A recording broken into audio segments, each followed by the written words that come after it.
Welcome to Surya's TV good evening news. అభివృద్ధిపై ప్రతిపక్షాలు అసత్య ఆరోపణలు చేస్తున్నాడని వైసీపీ తూర్పు ఇన్ఛార్జ్ దేవినేని అవినాష్ మండిపడ్డారు. వాళ్ళకి సంబంధించిన మీడియా, వాళ్ళకి సంబంధించిన సోషల్ మీడియాలో అభివృద్ధి జరగట్లేదు, రాష్ట్రం వెనక్కి వెళ్ళిందని చెప్పని నేను ఎవరైతే ఆ విమర్శ చేస్తున్నారో ఈరోజు ఈ రాష్ట్రంలో ఎక్కడా లేదు. 2019లో వైఎస్ఆర్ కాంగ్రెస్ పార్టీ ఓడిపోయిన నియోజకవర్గంలోనే 650 కోట్లలో చేశామని చెప్పని నిరూపించే దమ్ము ధైర్యం ప్రతి వైఎస్ఆర్ కాంగ్రెస్ పార్టీ నాయకుడికి కార్యకర్తకు ఉంది. ఈరోజు గెలిచిన గత 5 సంవత్సరాలు ఏ నియోజకవర్గం అయినా మీరు గెలిచిన నియోజకవర్గంలో ఇన్ని కోట్ల రూపాయల అభివృద్ధి కార్యక్రమాలు చేశామని చెప్పిన ఒక్క నియోజకవర్గాన్ని మీరు చెప్పగలరా? చివరికి మీరు మీ అధినాయకుడు మీ చంద్రబాబు నాయుడు పోటీ చేసి గెలిచిన కుప్పంలో గారా ఈరోజు అనేక కోట్ల రూపాయలతో అభివృద్ధి కార్యక్రమాలు చేసింది జగన్మోహన్ రెడ్డి గారు, వైఎస్ఆర్ కాంగ్రెస్ పార్టీ. ఏ ఒక్కదానికి గారు సమాధానం చెప్పకుండా ఈరోజు వీడియోలతో సోషల్ మీడియా ద్వారా ఒక అబద్ధపు ప్రచారం.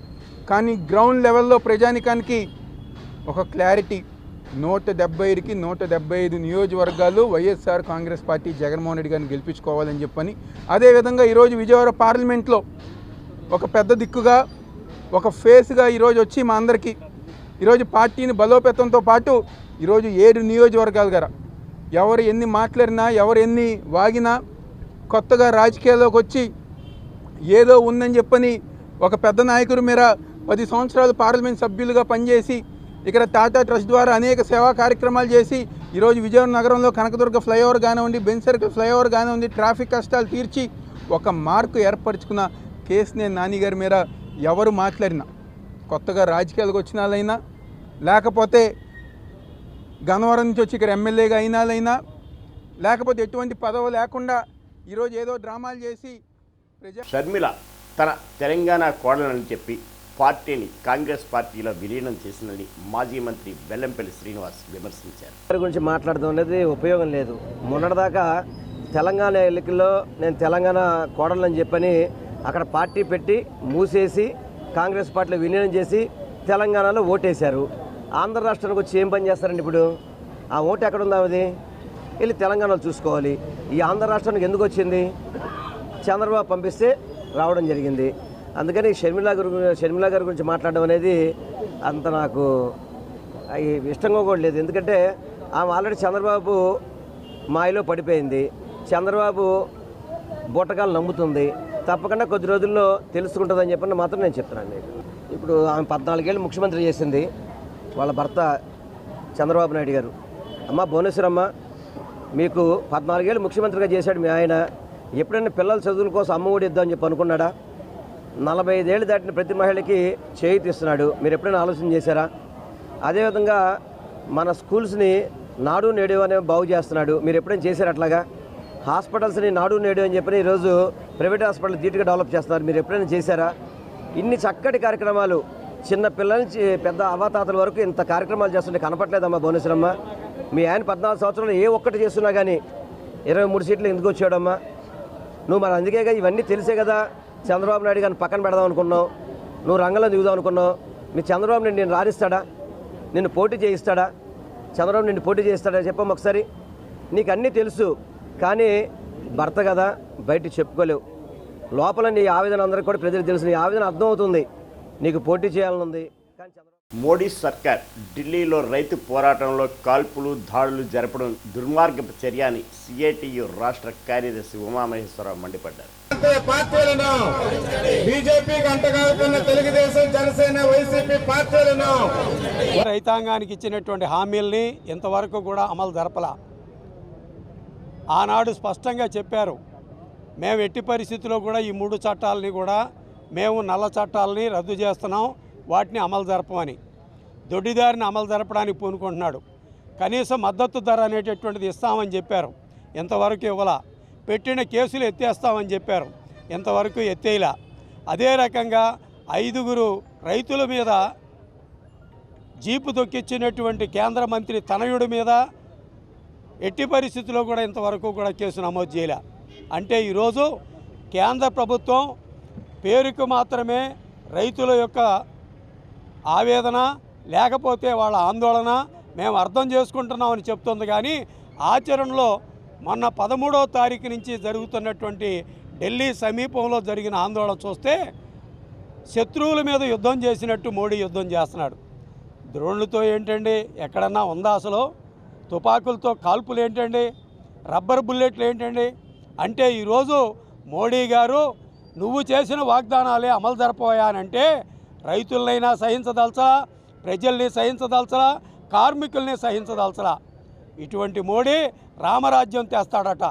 నేను అడుగుతున్నా, నువ్వు తెచ్చేది నిరంకుశ రాజ్యం తప్ప రామరాజ్యం కాదు.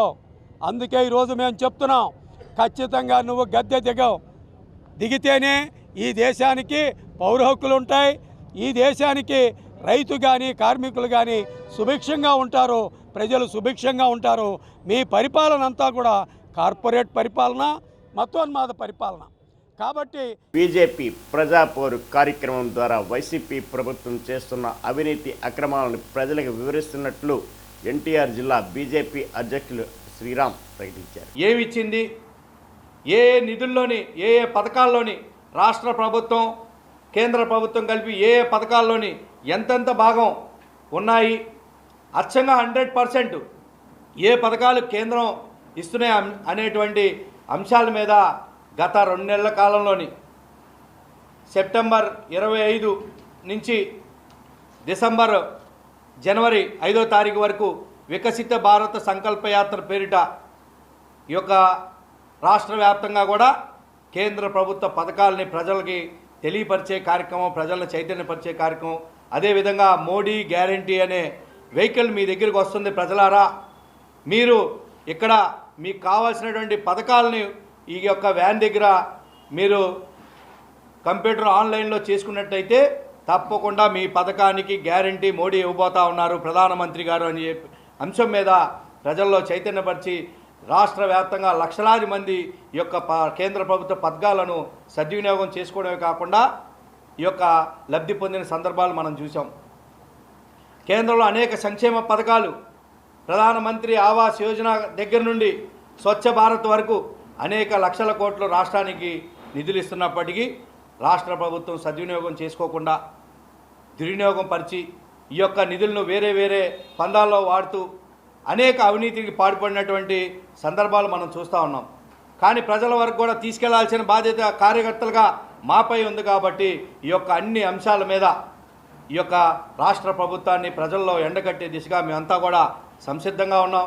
రాష్ట్రంలో కూడా అనేక అవినీతి ఆరోపణలు ముఖ్యమంత్రి ఎదుర్కొంటా ఉన్నాడు జగన్మోహన్ రెడ్డి గారు. వైసీపీ ప్రభుత్వం చేసిన అభివృద్ధిపై చర్చకు తాను సిద్ధమేనని ఎంపీ కేశినేని నాని సవాల్ చేశారు. ఏజెన్సీని కూర్చొని రమ్మనండి, లేదా ఇంటర్నేషనల్ ఏజెన్సీ రమ్మనండి, వైఎస్ఆర్సీపీ పార్టీ తరఫున నేను వస్తాను చర్చికి. జగన్మోహన్ రెడ్డి గారి దాకా ఎందుకు, నేను వస్తా. వైఎస్ఆర్సీపీ పార్టీ తరఫున నేను చర్చికి సిద్ధం. కాకపోతే ఈనాడు, జ్యోతో, TV5 లేకపోతే ఒక పొల్యూటెడ్ పోలరైజ్డ్ మీడియా కాదు కదా చర్చికి ఏది డెవలప్మెంట్ కాదు చెప్పేది. రమ్మనండి, ఒక నేషనల్ ఏజెన్సీని రమ్మనండి, లేదా ఇంటర్నేషనల్ ఏజెన్సీ రమ్మనండి, లేదా ఈవెన్ వన్ తీసుకొచ్చి రమ్మనండి. నేను చర్చకు వస్తాను మా పార్టీ తరఫు నుంచి. రమ్మని ఎంత డెవలప్మెంట్ జరిగింది నేను చెప్తాను, ఎంత చేశారు నేను చెప్తాను. మేము పాలించింది 5 ఏళ్లే, 3 ఏళ్లే, 5 ఏళ్ళలో. ఎందుకంటే 2 ఏళ్ళు కరోనాతో పోయింది, మీ అందరూ తెలుసు. ఇప్పుడు వాలంటీర్ సిస్టమ్ ఎంత బాగా పనిచేస్తుంది, సచివాలయ వ్యవస్థ ఎంత బాగా పనిచేస్తుంది. ఈ ప్రపంచంలో ఎక్కడ కూడా రాష్ట్రానికి ఒక సచివాలయం చూసాం. ఇవాళ 15,000 విలేజ్లో ఆల్రెడీ సొంత భవనాలు 11,000 చిల్లర ఉన్నాయి. మిగతా దాదాపు 20,000 పైన సచివాలయాలు వచ్చినాయి. 20,000 చిల్లర సచివాలయాలు వచ్చినాయి. ఏది అభివృద్ధి అంటే నువ్వు పెట్టుకున్న గ్రాఫిక్ క్యాపిటల్లో ఒక టెంపరీ సెక్రటరేట్ కడతాం అభివృద్ధా, ఒక టెంపరీ హైకోర్టు కడతాం అభివృద్ధా, లేకపోతే ప్రతి వాడికి ప్రతి వ్యక్తి దగ్గరికి అభివృద్ధి వెళ్ళటం అభివృద్ధా? నేను చెప్తున్నా, రమ్మను, మా పార్టీ తరఫున నేను వస్తా. రాబో ఏ నేషనల్ ఏజెన్సీని పెడతావా, ఇంటర్నేషనల్ ఏజెన్సీని పెడతా, రమ్మను. నీ TV5 నీ ఈనాడు నీ ఆంధ్రజ్యోతి కాదు కదా డిసైడ్ చేసేది ఏది అభివృద్ధి కాదు. ఎర్రన్న జయంతి పురస్కరించుకొని శుక్రవారం టీడీపీ కార్యాలయంలో ఆయన చిత్రపటానికి మాజీ మంత్రి దేవినేని ఉమామహేశ్వరరావు పూలమాల వేసి ఎన్టీఆర్ జిల్లా గొల్లపూడిలో స్థానిక నేతలతో కలిసి గొల్లపూడి కార్యక్రమంలో ఘనంగా నివాళులర్పించారు. పార్లమెంటు సభ్యుడిగా, కేంద్ర మంత్రిగా, మరి పార్లమెంట్లో ప్రతిపక్ష నాయకుడిగా సమర్థవంతమైన పాత్ర పోషించారు.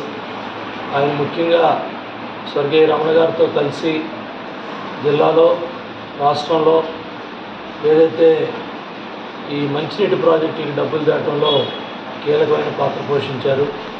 ప్రతిపక్షంలో ఉన్నప్పుడు రాత్రి 10 గంటలకు ప్రోగ్రాం చెప్తే ఉదయం 10 గంటలకల్లా విజయవాడలో ఉండి మరి ప్రతి కార్యక్రమంలో ఆయన పాల్గొన్నారు.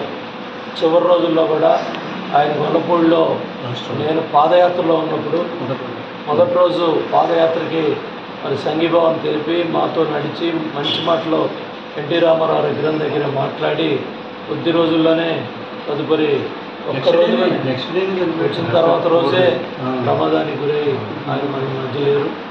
ఆయన ఆత్మకి శాంతి కలగాలని భగవంతుడిని ప్రార్థిస్తూ వాళ్ళ కుటుంబ సభ్యులకి ప్రగాఢ సంతాపం తెలియజేస్తూ ఈరోజు ఎర్రన్నాయుడు గారి కుమారుడు రామ్మోహన్ నాయుడు పార్లమెంట్లో సమర్థవంతంగా రాష్ట్ర వాణిని వినిపిస్తూ ఉన్నాడు. అట్లాగే అచ్చెన్నాయుడు గారు రాష్ట్ర అధ్యక్షుడిగా సమర్థవంతంగా పనిచేస్తున్నారు. అట్లాగే కుమార్తె భవానీ రాజమండ్రి శాసనసభ్యురాలుగా పనిచేస్తూ ఉన్నారు. ఒక కుటుంబంలో ఈ కష్టకాలంలో 3 పదవుల్ని ప్రజలు గెలిపించారు. అదే ఎర్రన్నాయుడు గారి కష్టానికి, ఎర్రన్నాయుడు గారి త్యాగానికి, ఎర్రన్నాయుడు గారి కమిట్మెంట్కి, ఆయన నిజాయితీకి నిదర్శనం. ఆయన ఆత్మశాంతి కలగాలని భగవంతుని ప్రార్థిస్తున్నాను. ఈ వార్తలు ఇంతటితో సమాప్తం.